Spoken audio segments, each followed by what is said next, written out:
미국 축산업계가 30개월 이상 된 미국산 소고기 수입을 금지하는 한국의 검역 규정을 문제 삼았습니다. 한우협회는 농민의 생존권과 국민 건강을 위해 받아들이면 안 된다며 반발했습니다. 헌법재판소가 윤석열 대통령의 탄핵 심판을 놓고 2주 넘게 숙고하면서 역대 최장 기록을 경신할 걸로 보입니다. 헌재는 오늘 서울중앙지검장과 감사원장에 대한 탄핵 심판 선고를 진행합니다. 정부가 각자 받은 만큼만 세금을 내는 방식으로 상속세를 개편하기로 했습니다. 상속재산 20억 원을 배우자와 자녀 2명이 상속하면 한 푼도 내지 않게 됩니다. 이동통신 3사가 7년간 번호 이동 가입자 수를 조정하는 담합을 했다가 공정위로부터 1,000억 원대 과징금을 부과받았습니다. 통신사들은 담합은 없었다며 법적으로 대응하겠다고 밝혔습니다. 밤사이 황사의 스모그까지 유입되면서 오늘도 전국의 미세먼지 농도가 높겠습니다. 탁한 공기는 내일까지 계속될 전망입니다.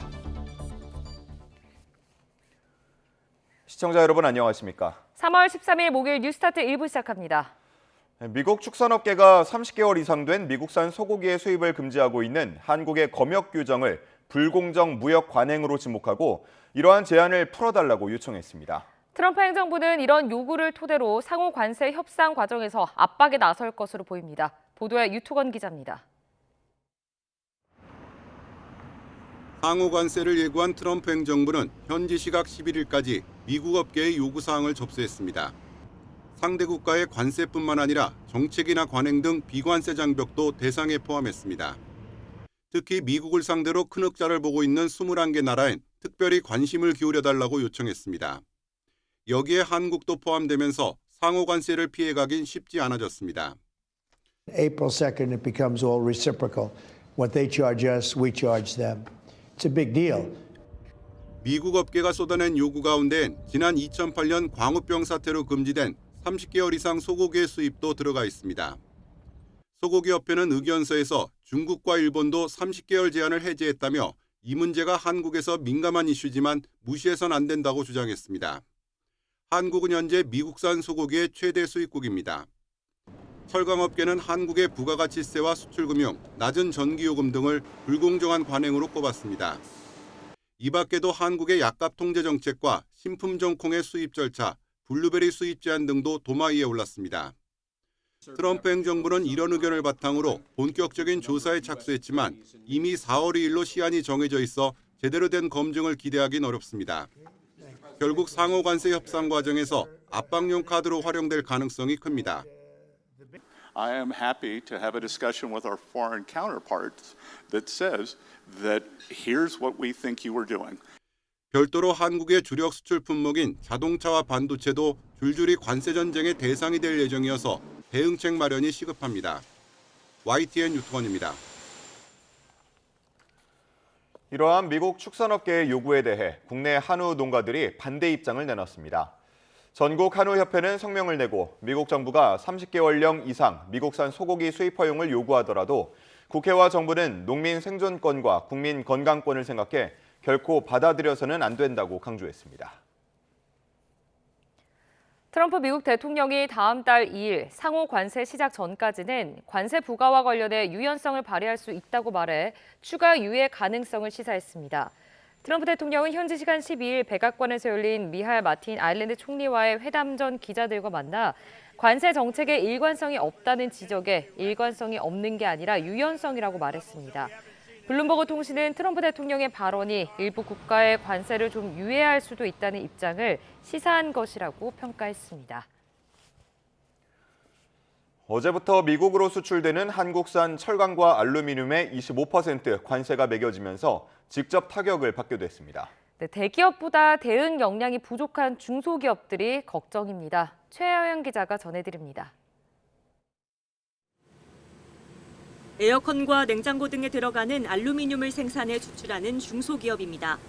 지난해 미국 시장을 개척해 $500만 수출을 앞두고 있었는데 25% 관세 부과에 모든 계약이 중단됐습니다. 미국에 수출을 하기 위해서 당진에도 제2공장 부지를 설립을 해서 지금 계속적으로 투자를 지금 하고 있는 상황에서 이런 문제가 발생이 돼가지고 대량 난감한 그런 상황입니다. 미국의 철강 관세 대상에는 중소기업이 주로 생산하는 볼트와 너트, 스프링 등 파생 상품 166개가 포함됐습니다. 애초 유예가 예정됐던 자동차 부품과 가전 부품 등 87개 파생 상품도 부과 대상입니다. 이번 조치로 대기업보다 대응 역량이 떨어지는 중소기업들 걱정이 클 수밖에 없습니다. 미국이 보편 관세 1%를 올리면 대기업 수출은 0.36% 떨어지지만 중소기업 수출은 0.5%나 감소할 것이란 분석도 있습니다. 미국 관세 영향권에 있는 국내 중소기업은 1,800여 곳으로 추산됩니다. 우리의 고객들이 생각이 바뀔까 봐 전전긍긍하고 있는 것이 현실입니다. 정부는 긴급 대응반을 가동해 피해 기업에 대한 지원 체계를 마련하고 긴급 경영 안정 자금도 지원할 방침입니다. 미국과의 협상도 계속 이어갑니다. 이번엔 정인교 통상교섭 본부장이 미국으로 가 미 행정부 주요 인사들과 만날 예정입니다. 우리 기업의 이익을 최대한 보호하는 한편 조선, 에너지 협력 등 양국 관계를 격상시킬 수 있도록 미국 측과 긴밀히 논의해 나가겠습니다. 가뜩이나 중국발 공급 과잉으로 힘든데 미국 관세 폭탄까지 떨어지면서 국내 철강업계는 그야말로 비상입니다. 다만 그동안 미국 수출에 적용됐던 물량 제한이 풀린 만큼 기업들은 이번 난관을 전화위복 삼으려 안간힘을 쓰고 있습니다. YTN 최아영입니다.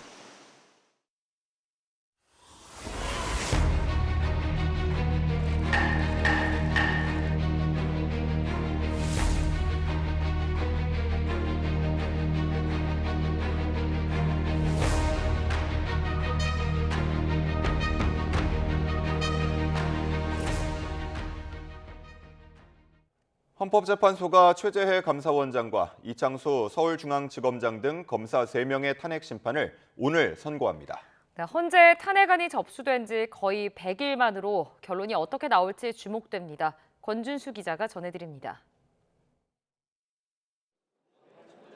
지난해 12월 계엄 사태가 일단락된 지 얼마 지나지 않아 국회는 최재해 감사원장과 이창수 서울중앙지검장 등에 대한 탄핵 소추안을 의결했습니다. 최 원장은 대통령 집무실 이전 관련 감사 등을 부실하게 했고 전현희 전 국민권익위원장에 대한 망신주기식의 표적 감사를 했다는 이유로 이 지검장과 조상원 4차장 검사 등은 김건희 여사의 도이치모터스 사건과 관련해 봐주기 수사 등을 했다는 이유에서였습니다. 김건희 여사 쪽이 지정한 대통령 경호처 부속 청사의 비공개 출장 조사를 시행하였습니다. 모든 아내도 법 앞에 평등해야 하지 않겠습니까? 이후 100일가량이 지난 오늘 헌법재판소가 두 사건에 대해 동시에 선고를 진행합니다.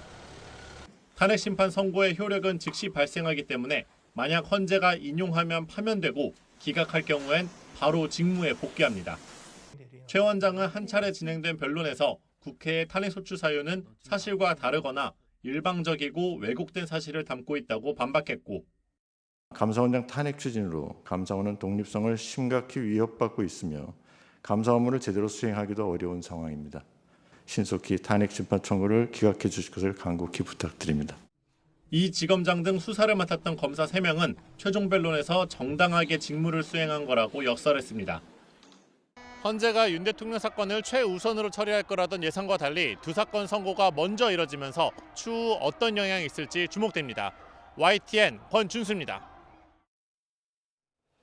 윤석열 대통령의 탄핵 심판과 관련해 헌법재판소가 2주 넘게 숙고를 이어가고 있습니다. 사실상 판결 선고가 3월 중순을 넘기게 되면서 역대 최장 기록을 경신할 걸로 보입니다. 신지원 기자가 보도합니다.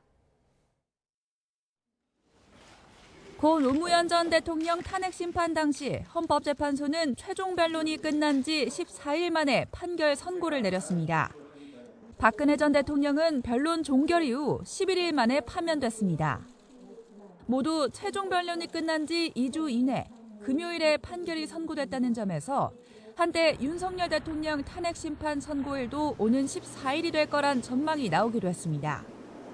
그러나 헌법재판소는 매일 오후 평일을 이어가며 여전히 선고 기일을 정하지 않고 있습니다.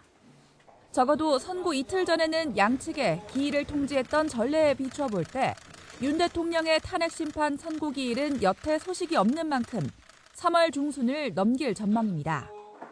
최종 변론이 끝난 지도 이미 보름이 지났는데 판결 선고가 다음 주를 넘기면 탄핵 소추일로부터 심판 선고까지도 역대 최장 기록이 될 것으로 보입니다. 노 전 대통령은 탄핵 소추 이후 63일 만에, 박 전 대통령은 91일 만에 판결 선고가 이뤄졌습니다. 지난해 12월 탄핵 소추된 윤 대통령은 오는 14일을 기준으로 90일을 넘기게 됩니다. 헌법재판소의 한덕수 국무총리나 박성재 법무부 장관, 조지호 경찰청장 등 관련 탄핵 사건이 몰린 점도 과거와는 다른 대목입니다. 대통령 권한 대행의 대행 체제에서 전례 없는 국정 공백이 이어지고 있는 가운데 헌법재판소는 민감한 쟁점을 차근차근 짚어가며 긴 시간 심사숙고에 들어간 모습입니다. YTN 신지원입니다. 천대엽 법원행정처장이 윤 대통령 구속 취소 결정 근거 가운데 하나였던 구속기간 산정법에 대해 검찰이 즉시 항고해 상급시 판단까지 받을 필요가 있다고 밝혔습니다. 김석우 법무부 장관 직무대행은 구속 취소에 대한 즉시 항고는 위헌 소지가 농후에 하기 어려웠다는 입장을 거듭 강조했습니다. 송재인 기자의 보도입니다. 국회 법사위 현안 질의에서 가장 뜨거운 쟁점은 윤석열 대통령 석방을 둘러싼 책임론이었습니다. 천대엽 법원 행정처장은 내란 사건 재판부가 구속 취소 결정을 하며 시간을 기준으로 구속 기간을 따진 건 학자들 견해 가운데 가장 엄격한 입장을 택한 거라 근거가 없지 않다면서도 일선에서 불거진 구속 기간 산정 혼란에 대해선 이렇게 말했습니다. 그 재판부의 결정에도 불구하고 일수로 계산하겠다라고 하고 있는 굉장히 혼란스러운 상황이 앞으로 좀 지속될 수밖에 없기 때문에 즉시 항고를 통해서 상급심의 판단을 받는 것이 좀 필요하다라는 생각은 가지고는 있습니다. 그러면서 현행법상 즉시 항고 가능 기간이 아직 남아있고 과거 검찰이 법원의 구속 취소 결정에 즉시 항고했던 사건들을 보면 지금 윤 대통령처럼 석방된 상태에서 이뤄진 선례가 있는 것 같다고 부연했습니다. 법원행정처장이 1심 재판부 결정에 대해 상급심까지 정리가 필요하다고 직접 밝힌 건 다소 이례적인데 김석우 법무부 장관 직무대행은 천 처장 발언 이후에도 즉시 항고는 위헌 소지가 있어 검찰이 포기할 수밖에 없었다고 설명했습니다. 당시 즉시 항고를 했다면 윤 대통령 구속 취소 결정의 효력이 멈췄을 텐데 이처럼 검사의 불복이 법원 결정보다 우선하게 되는 건 위헌이라고 과거 헌재가 판단했다는 겁니다. 즉시 항고를 하지 않은 이유를 설명드리는 과정에서 그 말씀드렸던 건데 법률 적용 측면에서 봤을 때 위헌 선고가 농후한 것으로 보이는 상황에서 그 수단을 선택하는 것은 어렵다는 것. 천 처장 발언으로 검찰 분위기가 달라질지 주목되는 가운데 국회 법사위는 오는 19일 현안 질의의 증인으로 심우정 검찰총장과 박세현 특별수사본부장을 채택했습니다. YTN 송재인입니다. 어제 진행된 국회 법사위 현안 질의에서는 고위공직자 범죄수사처의 대통령 수사를 문제 삼으며 오동훈 처장의 사퇴 요구가 이어졌습니다. 오 처장은 적법 절차에 한 채 어긋남도 없었다며 거부 의사를 밝혔습니다. 김태원 기자입니다. 법사위 현안 질의에선 윤석열 대통령에 대한 구속 취소 결정을 근거로 여당 소속 의원들이 공수처를 맹폭했습니다. 영장 쇼핑 의혹이나 내란죄 수사권 논란 등을 문제 삼으며 대국민 사과와 공수처장 사퇴를 요구했습니다. 이에 대해 오동훈 공수처장은 윤 대통령 수사 과정에 위법 문제는 없었다며 사실상 사퇴를 거부했습니다. 제가 공수처장께 다시 한번 묻습니다. 사퇴하시겠습니까? 지금 전혀 저희들의 그 업무 집행에 적법 절차 위반한 점이 전혀 없습니다. 공수처가 윤 대통령 체포영장을 무리하게 집행했다는 비판도 나왔는데 마치 자범처럼 도주도를 그려가면서 현직 대통령을 조롱하고 모욕하면서 이 수사 행각을 벌였습니다. 이래서 되겠습니까? 이거야말로 내란 아닙니까?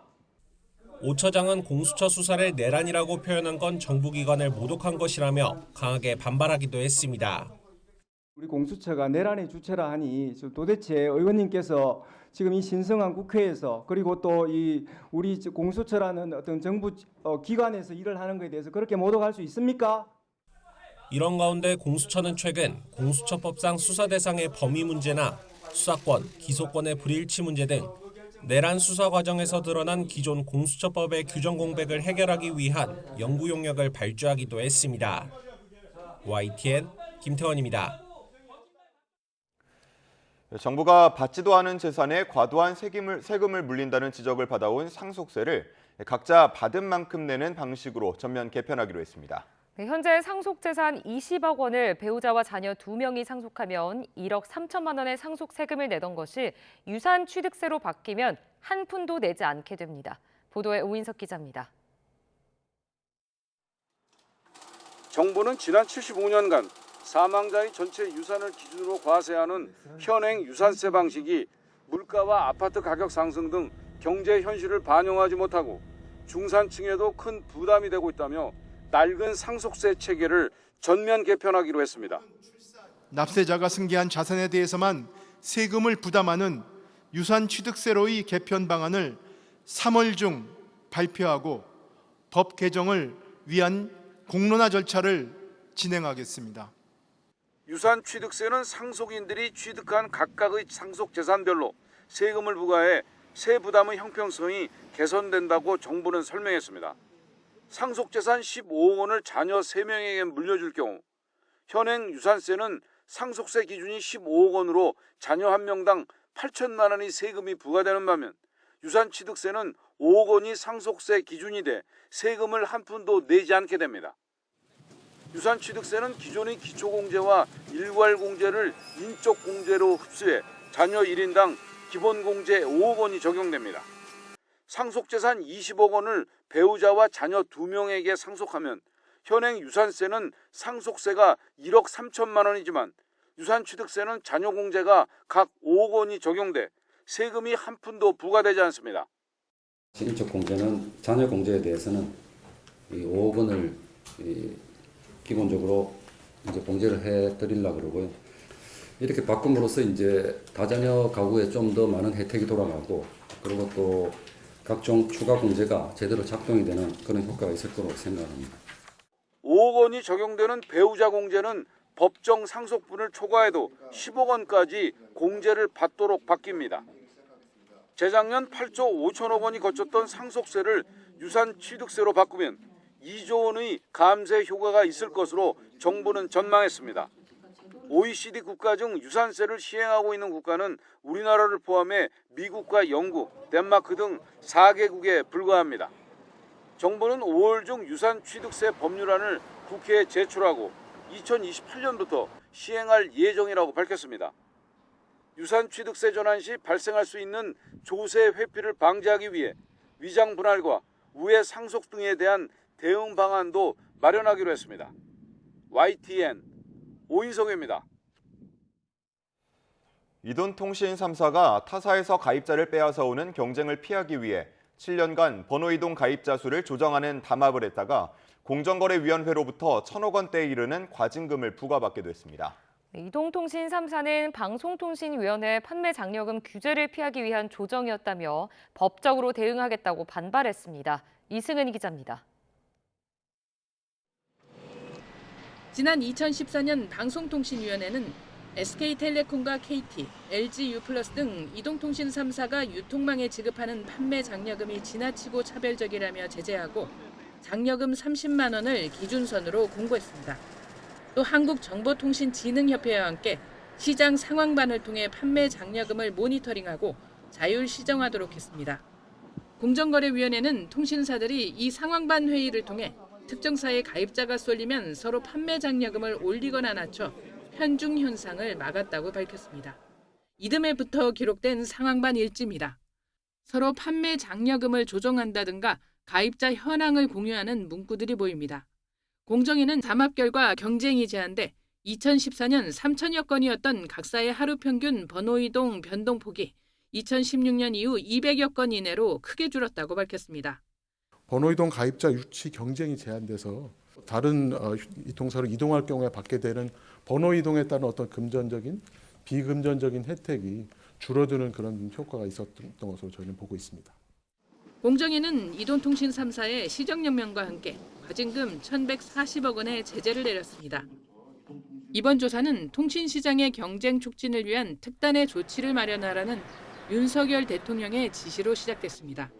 5조 원이 넘는 천문학적 규모의 과징금이 나올 것이라는 전망도 있었지만 1,000억 원대에 그쳤습니다. 담합에 대한 과징금은 관련 매출액의 0.5에서 20% 수준에서 부과할 수 있는데 이번 건에는 1%가 적용됐습니다. 공정위는 단통법 위반을 예방하기 위한 자율규제 과정에서 담합이 이뤄졌고 방통위 행정 지도도 어느 정도 관여된 점이 고려됐다고 설명했습니다. 이동통신 3사는 담합은 없었고 규제기관 간 규제 충돌로 내려진 불합리한 제재라며 법적으로 대응하겠다고 밝혔습니다. 공정위는 방통위는 판매 장려금에 대해 규제를 한 것이고 이번 건은 그런 행정 지도를 벗어난 번호이동 건수 합의에 대한 제재라며 규제 충돌이 아니라는 입장입니다. YTN 이승은입니다. 한 줄 뉴스입니다. 이른바 똘똘한 한 채 선호 현상 등으로 서울 강남권 아파트값 강세가 이어지는 가운데 서초구 아파트 평균 실거래가가 1년 새 7억 원 가까이 오른 것으로 나타났습니다. 신한과 삼성카드가 선제적으로 고객 피해를 예방하기 위해 홈플러스 상품권 결제를 중단하기로 했다고 밝혔습니다. 식품업계의 가격 인상이 이어지고 있는 가운데 이번에는 하이트 진로가 수입 와인과 샴페인 제품 1000여 종의 가격을 평균 1.9% 인상한다고 밝혔습니다. LG전자가 올해 평균 임금 인상률을 4.3%로 확정하고 직급별 초임도 100만 원 인상하기로 합의하면서 올해 대졸 신입사원 초임이 5,300만 원으로 책정됐습니다. 지난해 4분기 인도 시장 점유율이 5위로 밀리는 등 삼성 스마트폰의 점유율이 국내외 주요 시장에서 하락한 것으로 나타났습니다. 제주항공 여객기 참사 이후 운항 감축 등의 여파로 승객이 감소했던 제주항공이 지난달 다시 국내 저비용 항공사 LCC 승객 1위를 기록했습니다. 지금까지 한 줄 뉴스였습니다.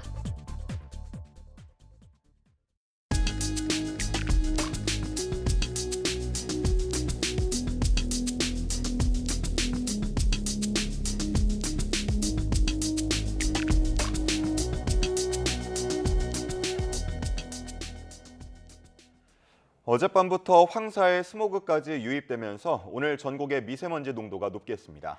이번 황사는 중국 북서부 사막과 고원지대에서 일어났는데요. 모래 폭풍이 덮친 곳엔 5m 앞도 보이지 않아 교통이 통제될 정도였습니다. 베이징 강정규 특파원입니다. 하늘을 뒤덮은 모래구름이 서서히 광야를 집어삼킵니다. 가시거리는 불과 5m, 바로 앞 차량 후미 등만 겨우 보일 정도입니다. 天呐天呐全是沙子这根本就没法走 중국 내몽고와 신장 사막에서 황사가 발원했습니다. 초속 30m 넘는 강풍을 타고 일어난 모래먼지가 수도 베이징까지 덮쳤습니다. 중국의 연례 정치 행사 양회 폐막식이 열린 인민대회당 주변도 온통 잿빛이 돼버렸습니다. 인공 강우를 시도한 흔적도 엿보였지만 이른바 양회 블루, 파란 하늘은 만들지 못했습니다. 올해 첫 황사 경보가 내려지면서 각급 학교의 야외 활동과 체육 수업도 중단됐습니다. 未来气旋会向东移动，并且带来大风、沙尘，还有降雪等多样化的天气。 이틀 남짓 스모그가 잔뜩 끼었던 베이징 하늘은 밤사이 북서풍이 불면서 맑게 개었습니다. 모래바람은 바다 건너 한반도로 날아갔습니다. 올봄 황사는 이제부터 시작이라 몇 번 더 시달려야 할 것으로 보입니다. 베이징에서 YTN 강정규입니다. 고 김하늘 양을 초등학교에서 흉기로 살해한 혐의를 받는 40대 교사 명재환의 이름과 얼굴이 공개됐습니다. 경찰은 이번 범죄가 피의자가 진단받은 우울증과는 연관성이 없는 계획 범행으로 수사를 마무리하고 사건을 검찰로 넘겼습니다. 이상곤 기자가 취재했습니다. 초등학교에서 고 김하늘 양을 흉기로 살해한 혐의로 구속된 가해 교사의 신상 정보를 경찰이 공개했습니다. 48살 여성 명재환으로 유치장 입감 뒤 촬영된 사진과 함께 공개됐습니다. 경찰은 신상 정보 공개 결정 뒤 명 씨가 이의가 없다는 의사를 표시해 결정 다음 날 명 씨의 신상을 누리집 공지사항에 올렸습니다. 이에 앞서 경찰은 명 씨의 신병과 사건 기록을 검찰에 넘겼습니다. 검찰 송치 과정에서 명 씨는 하늘양을 왜 살해했는지 등을 묻는 취재진의 질문에 아무런 답을 하지 않았습니다. 왜 죽였나요? 피해자한테 하실 말씀 없으신가요? 신상 공개되는데 하실 말씀 없으세요? 경찰이 명 씨에게 적용한 혐의는 살인죄보다 형량이 무거운 특정범죄 가중처벌법상 미성년자 납치유인 살해입니다. 최고형은 사형 또는 무기징역입니다. 경찰은 명 씨가 우울증 진단을 받았지만 이번 사건과는 직접적인 연관이 없는 것으로 판단했다고 밝혔습니다. 범행 동기에 대해서는 명 씨가 가정과 학교에서 여러 가지 불화가 있었고 자기 스스로에 대한 불만도 있는 상태에서 범행에 이르렀다고 설명했습니다. 명 씨가 사이코패스, 반사회적 인격장애자는 아닌 것으로 잠정 결론 내렸습니다. 경찰 조사에서 명 씨는 범행 당일 스스로 목숨을 끊기 위해 흉기를 샀다고 진술했습니다. 하지만 경찰은 명 씨가 범행 3, 4일 전부터 살인사건 등을 검색하고 범행 도구를 사전에 준비한 점 등을 종합해 계획 범행으로 결론 내렸습니다. 저희는 피의자 진술과 관련자 진술, 그다음에 수집된 모든 증거를 바탕으로 계획된 범행이라고 판단을 했고 그 결과는 충분히 재판 과정에서 입증될 거라고 믿습니다. 경찰은 이번 사건과 관련된 악성 댓글 5건에 대해 유족과 사자 명예훼손 혐의로 수사를 진행하고 있고 조만간 게시자들을 검거할 예정이라고 밝혔습니다. YTN 이상곤입니다. 제주에서 역주행 사고가 발생해 2명이 다쳤습니다. 네, 사고 차량은 정주행 차로로 빠져나갈 수 있는 교차로와 갓길이 있었는데도 2km가량을 역주행으로 질주했습니다. 고재영 기자가 취재했습니다. 검은색 승용차가 학교 앞 어린이 보호구역을 지나자마자 갑자기 반대편 차선으로 달리기 시작합니다. 정주행하는 다른 차량과 중앙 분리대를 사이로 마치 경주하듯 빠르게 달립니다. 사고 전까지 정주행 차로로 다시 빠져나갈 수 있는 교차로가 2곳이나 있었지만 무슨 이유인지 역주행을 이어갑니다. 사고 차량은 이곳까지 2km가량 역주행한 뒤 마주오던 차량과 정면 충돌했습니다. 사고가 난 시각은 아침 8시쯤으로 출근 차량 통행이 잦았습니다. 사고 장소가 살짝 굽어 있는 도로여서 마주오는 차량이 역주행 차량을 봤을 때는 피할 시간도 없었습니다. 반대에서 오는 차를 발견했을 때는 이 순간이었거든요. 하는 순간 쾅 하고 부딪혔어요. 너무 놀래가지고 소리를 질렀는데 어쨌든 난 갓길로 세워져 있었고 뒤에는 차들이 엄청 이제 출근길이어가지고 엄청 이렇게 밀리고 있는 상태였고. 이 사고로 역주행 운전자 30대 남성이 크게 다쳤습니다. 사고 당한 승용차 운전자 50대 여성도 다리 등을 다쳐 병원에서 치료받고 있습니다. 경찰은 역주행 운전자를 상대로 사고 원인을 조사하고 역주행 교통사고 혐의 등으로 입건하기로 했습니다. 또 혈액을 국립과학수사연구원으로 보내 음주와 약물 여부를 확인할 계획입니다. YTN 고재영입니다. 안희정 전 충남지사에게 성범죄 피해를 입은 김지은 씨가 안전지사와 충청남도를 상대로 제기한 손해배상 소송 2심에서도 일부 승소했습니다. 서울고등법원은 어제 김 씨가 안전지사와 충남도를 상대로 제기한 손해배상 청구 소송 항소심 선고 기일에서 안전지사와 충청남도가 8,304만여 원을 지급하라고 판결했습니다.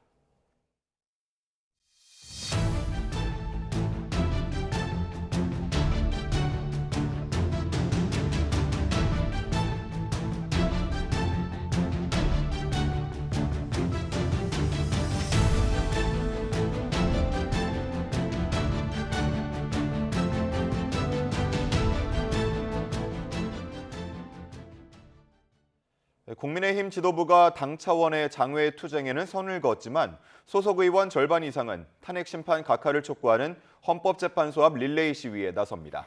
여당 역시 사실상 거리 투쟁에 돌입할 것이란 평가가 나오고 있습니다. 손유정 기자입니다.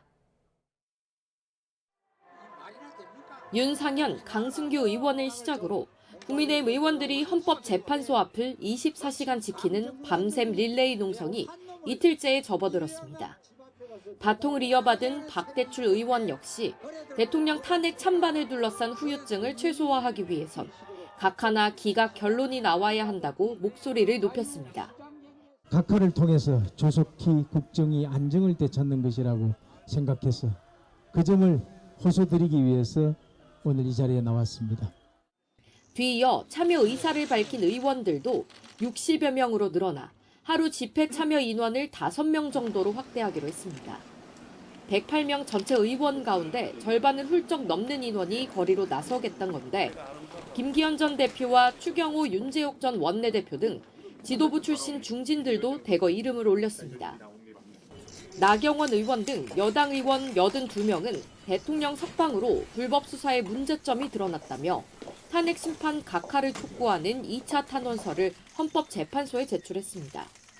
앞서 의원총회에서 광장 정치에 공식적으로 선을 그었던 당 지도부는 이번에도 개별 의원들의 판단이라며 사실상 묵인했습니다.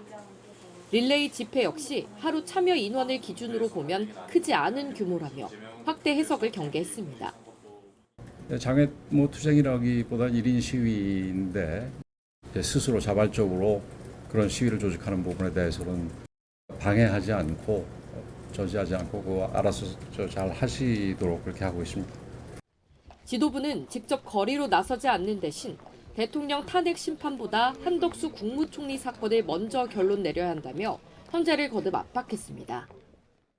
윤 대통령 탄핵 심판이 선고만을 남겨둔 상황에서 여당도 막판 여론전을 위해 사실상 광장 정치에 나섰다는 평가가 나옵니다. YTN 손유정입니다. 여당보다 앞서 거리 정치에 뛰어든 더불어민주당은 헌법재판소의 신속한 파면 결정을 촉구하며 매일 도보 행진을 비롯한 장외 투쟁을 이어가기로 했습니다. 이재명 대표 등 비명계 주요 인사들과 시국 간담회도 열었습니다. 황보혜경 기자입니다. 민주당 의원과 보좌진 수백 명이 침묵 속에 행진을 시작했습니다. 윤 대통령 파면을 촉구하며 국회에서 광화문 광장까지 8km 넘게 걷는 단체 행동에 나선 겁니다. 우리의 행진은 대한민국의 민주주의를 지키기 위한 투쟁이며 헌법을 짓밟은 불의한 권력에 대한 준엄한 심판입니다. 삭발식과 단식 투쟁에 이어 헌법재판소의 신속한 탄핵 선고를 촉구하는 야당의 압박 수위가 날로 높아지고 있습니다. 민주당 재선 의원들은 헌재 앞에서 인간띠 잇기 퍼포먼스를, 삼선 의원들은 파면 이유 100가지를 담은 백서 제작을 예고했습니다. 이재명 대표는 비명계 잠룡들과 한자리에서 만나 단일 대우의 필요성을 강조했습니다. 일부 국민의힘에서 기대하는 것처럼 탄핵이 기각된다. 그래서 대통령이 다시 직무에 복귀한다. 어떤 일이 벌어지겠습니까? 이렇게 방치하면 더 이상 자꾸 미루면 이 내전 상태가 될 것 같다는 그런 두려움 때문에 저희들은 오늘 이 자리에 모였습니다.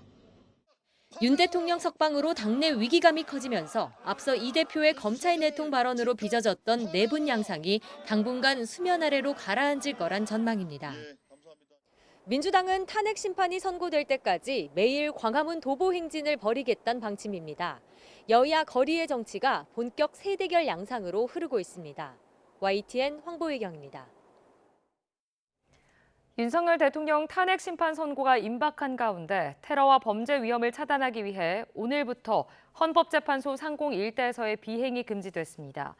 국토교통부 항공고시보를 보면 오늘 0시부터 19일 밤 11시 59분까지 서울 종로구 헌재 청사 반경 약 1해리가 임시 비행 금지 공역으로 지정됐습니다. 이 기간 헌재 청사 주변에서는 드론을 비롯한 모든 비행체의 비행은 금지되며 119 등 응급, 구조기 비행은 허용됩니다. 앞서 경찰은 국토부에 오늘부터 이달 말까지 헌재 상공 일대를 임시 비행 금지 공역으로 지정해달라고 요청했습니다.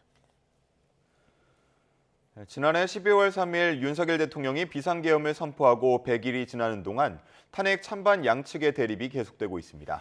탄핵 심판 선고가 다가올수록 양측은 더 첨예하게 대치하는 모습인데요. 그 현장을 김희영 기자가 다녀왔습니다. 비상계엄을 선포합니다. 지난해 12월 3일 윤석열 대통령이 비상계엄을 선포한 뒤 여의도 국회 앞과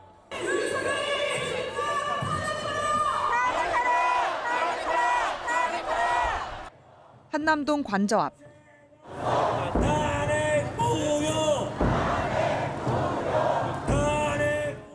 서울 구치소와 헌재 앞에서는 탄핵 찬반 목소리가 엇갈렸습니다.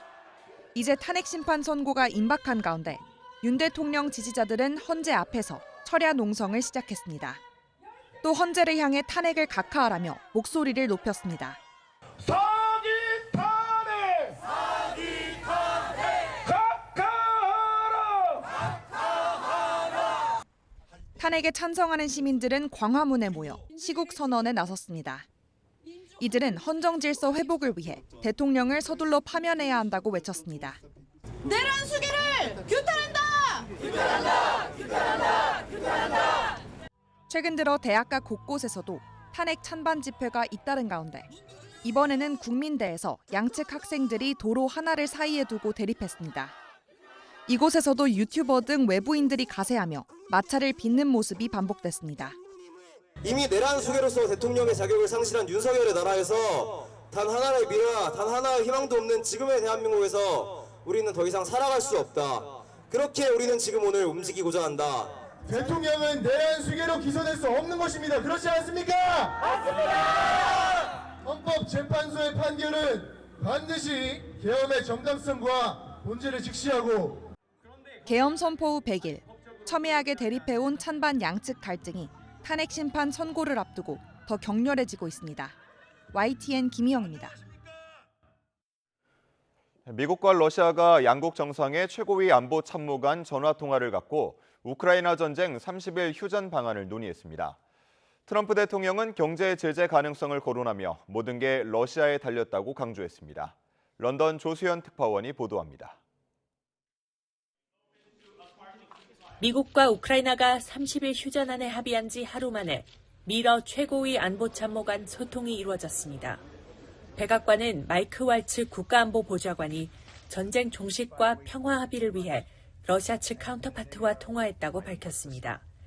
왈츠 보좌관은 30일 휴전안에 대해 자세히 설명하고 러시아의 동의를 촉구한 것으로 추정됩니다. 앞서 러시아 정부는 미국의 설명을 직접 들은 뒤에 답을 내놓을 수 있다며 말을 아꼈습니다. заявили, что по различным каналам они передадут нам детальную информацию о сути состоявшихся разговоров в Джине. Вот сначала мы должны эту информацию получить. 트럼프와 젤렌스키 대통령은 모든 게 러시아에 달렸다며 연이틀 휴전 압박을 이어갔습니다. I can do things financially that would be very bad for Russia. I don't want to do that because I want to get peace. Сьогодні залежить все від того, чи хоче Росія припинення вогню і тиші, або вона хоче продовжувати вбивати людей. 이런 가운데 유럽은 평화유지군을 비롯해 전후 안보보장 논의에 박차를 가하고 있습니다. 파리에서 열린 30여 개국 군수장회의에 이어 영국과 프랑스, 독일, 이탈리아, 폴란드 등 5개국 국방장관이 별도로 회동했습니다. 오는 15일에는 스타머 영국 총리가 의지의 연합 구상을 구체화하기 위한 화상회의를 주재합니다. 현재까지 영국과 프랑스는 파병 의사를 밝혔지만 다른 국가들의 입장은 후방 지원 수준인 것으로 전해졌습니다. 평화유지군 규모도 3만 명 미만부터 5만 명까지 다양하게 거론되고 있습니다. 여기에 평화유지군이 제 역할을 하려면 미국의 지원이 필요하고 러시아의 반대도 걸림돌이 될 수 있어서 아직 넘어야 할 산이 많습니다. 런던에서 YTN 조수현입니다. 북한은 핵무기 외에도 대량 살상을 일으키는 또 다른 치명적 무기인 생화학 무기도 갖추고 있는데요. 한미연합군이 이를 제거하는 훈련을 실시했는데 특히 새 무인 기술이 쏙쏙 전략화되면서 작전 능력도 그만큼 커졌습니다. 박희재 기자가 현장을 다녀왔습니다. 가상의 생화학 대량 살상 무기 WMD 시설로 카메라가 부착된 보행 로봇이 진입합니다. 눈에 보이지는 않지만 막대한 피해를 불러오는 생화학 무기를 제거하기 위해 사람보다 먼저 로봇을 투입한 겁니다. 하늘에선 소총이 달린 무인기가 땅에선 기관총을 탑재한 무인 차량의 어무로 뒤이어 방독면을 쓴 장병들이 진입해 적을 제압하고 시설 내부를 확보합니다. 1층 화생방 특이 이상 없다고 알리고 2층 탐지 중이라고 알림 이상. 육군 25사단과 함께 미 2사단이 합동으로 생화학 대량 살상 무기 WMD 제거 훈련을 진행했습니다. 장병 500여 명이 투입된 훈련은 북한에 있는 생화학 무기 제거를 목표로 이루어졌습니다. 최대 5,000톤의 화학무기와 탄저균과 천연두 등 다양한 생물 무기를 지닌 북한이 전시에 실제 사용할 가능성을 염두에 두고 대응하는 차원입니다. 우리 측에서 소총 사격 무인기와 보행 로봇 등이, 미군에서 군사용 로봇이 동원돼 보병들과 함께 훈련을 진행했습니다. 생화학무기 물질은 피부에 닿는 것만으로 인체에 매우 치명적입니다.